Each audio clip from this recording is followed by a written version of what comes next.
చెప్పారంటే విద్యావినయ సంపన్నుడైన బ్రాహ్మణుడు విద్యావినయ సంపన్నే బ్రాహ్మణే గవిహస్తిని సునిచైవ స్వపాకేచ పండిత సమదర్శిన అని చెప్పారు. అంటే విద్యావినయ సంపన్న మామూలు బ్రాహ్మణుడు కాదు ఆయన. ఆయనకు విద్య ఉంది, విద్య ఉన్నంత మాత్రం సరిపోదు, ఆయనకు వినయం కూడా ఉంది, రెండూ ఉన్నాయి.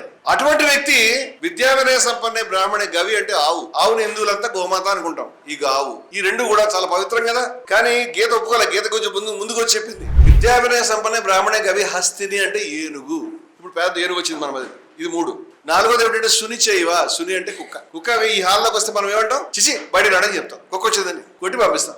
ఆ కుక్క స్వపాకేచ కుక్కని తినే చండాలుడు. ఈ 5గురిని చెప్పారు. ఈ చండాలుడికి విద్యా వినయ సంపన్నం అయిన తర్వాత, విద్య వచ్చిన తర్వాత, వినయం వచ్చిన తర్వాత బ్రాహ్మణుడు సమానం అని చెప్పలే.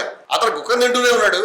ఈ కుక్క అలాగే ఉన్నది, ఈ ఆవు ఇలాగే ఉన్నది, ఈ విద్యా వినయ సంపన్న బ్రాహ్మణుడు ఉన్నాడు, మధ్యలో ఈ భారీగా ఉన్న ఏనుగు ఉన్నది. వీటన్నింటినీ కూడా పండిత సమదర్శిన సమానంగా చూడాలని చెప్పారు. గీతలో చెప్పారు ఈ మాట.